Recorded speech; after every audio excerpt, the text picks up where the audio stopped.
of low calcium fly ash based concrete under the main author, Mr. Dr. Alok Verma. I'm from India, studying my bachelor's in Delhi Technological University. So the abstract of the paper concerns with the research, uh, comparative study on compressive strength of concrete components using geopolymer as the primary binder. Geopolymer is being promoted as great for environmental advantages it provides because it consumes less energy and gives less CO2 emissions. It comes out as a good replacement for ordinary Portland cement used mostly in all the construction works presently. Additionally, geopolymers can be designed to possess characteristics like superior durability, higher resistance to acidic strength, freeze thaw, alkali silica reactions, and low drying shrinkage. Comparison of compressibility strength of various mixtures of geopolymer at different intervals is performed in this paper for better understanding. So, as an introduction, ordinary Portland cement is primarily primary binder used to produce concrete. Thaw use has its own disadvantages, such as production of large amount of CO2, which is very detrimental for our environment. Uh, OPC requires high amount of energy, only second to steel and aluminum production. So that is a big disadvantage for the environmental causes. The high abundance of fly ash is the component being produced in our thermal power plants. And in India, the thermal power plants are the main source of energy production. So fly ash is being in high abundance. It, uh, it is basically the byproduct of our thermal power plants. That's how we concluded to this topic to make fly ash the main component of geopolymer concrete.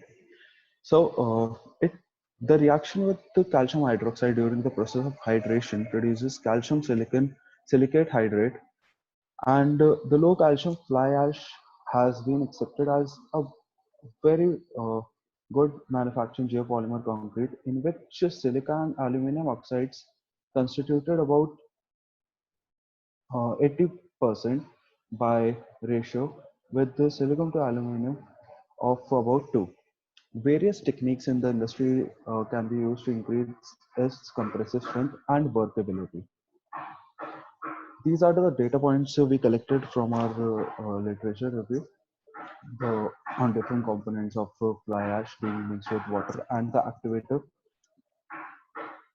The activator used here is potassium hydroxide.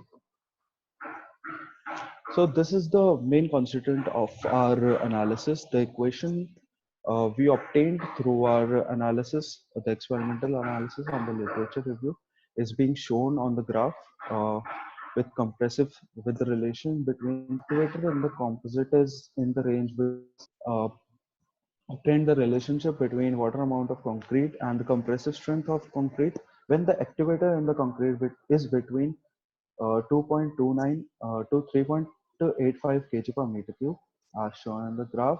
The equation obtained mathematically is y equal to 0.093x plus 1.2667. When the activator quantity in the concrete is in the range of 1.02 and 2.14, we obtained the equation as y equal to 0.1245x plus 2.5195. So from these equations, another equation, when the activator in the concrete is between 2.29 to 3.85 kg per meter cube, then we obtained the relationship like presented in the graph, and mathematically it is y equal to 2.2636x plus 1.0394.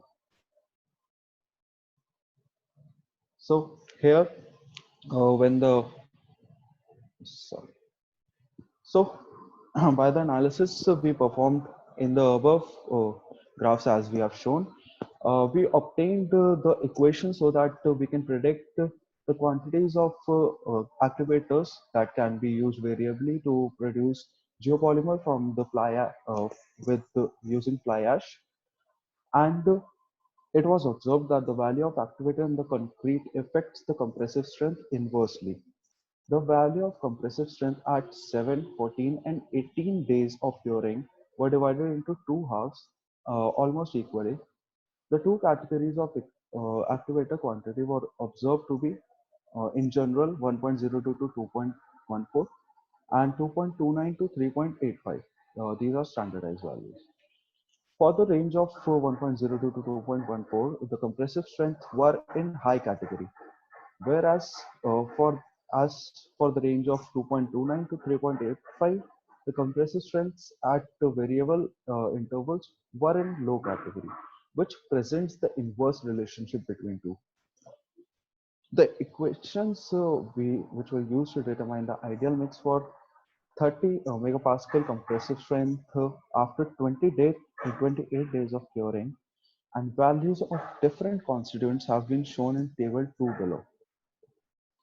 So the fly ash constituent is 711.6, the unit is kg per meter cube, and the calcium hydroxide, the activator that we used, is 339.7 kg per meter cube, and the water is 1.1056.6 as the usual density. So the experimental analysis that we performed, first the setting time test. After performing the setting time test for the determination of setting time, the initial setting time was found to be 30 minutes and final setting time was found to be 55 minutes. Then we performed the slump cone test. We prepared a cone from the concrete slumped down in an inclined plane to provide a shear slump. The height of the slump was observed to be 114 millimeter. The experimental compressive strength we found from the above experiments and the cubes we made uh, from the concrete, which were tested after 7, 14, and 18 days of curing period. The maximum value of load was divided by the area of the cubes. So the experimental compressive strength found at 7 days was 13.595 megapascal. On 14 days, it was 20.563 megapascal, and on 28 days of curing, it was 28.765 megapascals. So hereby, the experimental data was enough, and the main things we concluded was the data collected from the literature and analyzed to determine optimal equations that shall fit almost all variations of geopolymer concrete ratio into mixes. The data taken was a lower value because of some variable in weather. The equations obtained by the analysis were used to derive the ratio of constituents for geopolymer concrete for the desired compressive strength.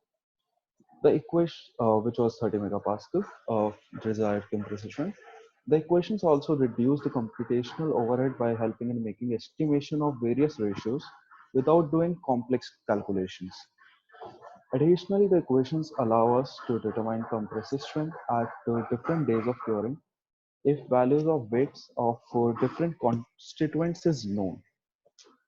The analysis allows us to conclude that low calcium fly ash based geopolymer can be used as a binder instead of Portland or other hydraulic cement paste to produce concrete, so that our environment can be much safer in and the construction work may produce less emissions of CO2.